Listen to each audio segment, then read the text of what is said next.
All right, you have a very rich experience here to understand exactly what this means. So with Obama making a deal in the House with the Senate now, how possible could we see this TPP deal actually going through? Well, first of all, the president worked very hard, and in this case, something that hasn't happened for a while, worked closely with the Republicans, and this bill on TPA should get to his desk, I would say, within the next couple of days. That will lay the groundwork to bring the Trans-Pacific Partnership to the Congress very, very soon. So I'm very excited about this, and I think we're going to see a lot of forward motion on TPP in the very near future. But there are still a lot of hurdles. I mean, the agricultural lobbyists in Japan, the farmers, still very much in arms. There's still a lot of work to be done here. How much do you think that we are going to see a TPP deal this year? Well, you're absolutely right. It's going to take a lot of political will, not just in the United States, but in other TPP economies like Japan. I think TPA was a very strong and important signal to our partners in TPP that the United States was ready to move forward. I think this will give leaders like Prime Minister Abe what he needs to move forward within his own country.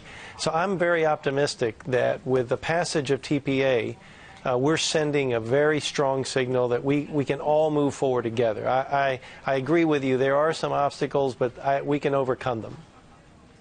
All right, Francisco, U.S. and Beijing just wrapped up their strategic and economic talks. China was very clear, stay out of South China Seas. How much is this pivot to Asia really important here and really balances on the tip of that TPP deal? Well, the United States has always viewed Asia as very important to its interests, and the centerpiece, if you will, of President Obama's rebalance and refocus on the Asia-Pacific region really was economic more than anything else. So TPP is very important to his policy. And quite honestly, I think it's very important to the region, even beyond the 12 nations, because what we do in the Trans-Pacific Partnership will have precedential value as other countries look at their trade agreements, look at their trade relationships. So TPP is really central to the president's rebalance and policy toward the Asia-Pacific region. Well, China is not part of this Trans-Pacific Partnership. United States really holding itself up to be the other world power that balances out the economic dependency that a lot of these Asian nations have on China. How do you think that's going to play out?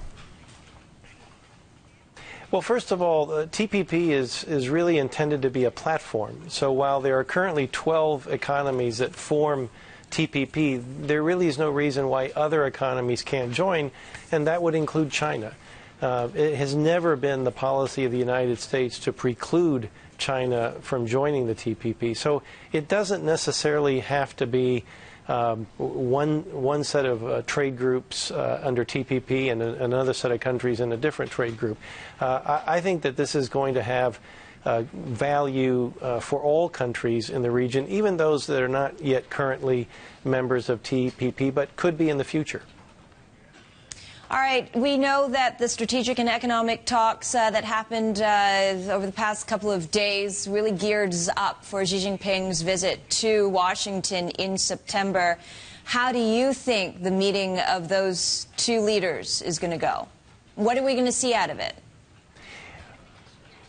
Well, I think there's a recognition by both leaders in China and the United States that this is an important relationship. It's an important relationship commercially. It's an important relationship geopolitically. And the SNED, which just took place this week, I believe has laid the groundwork for a good meeting in September.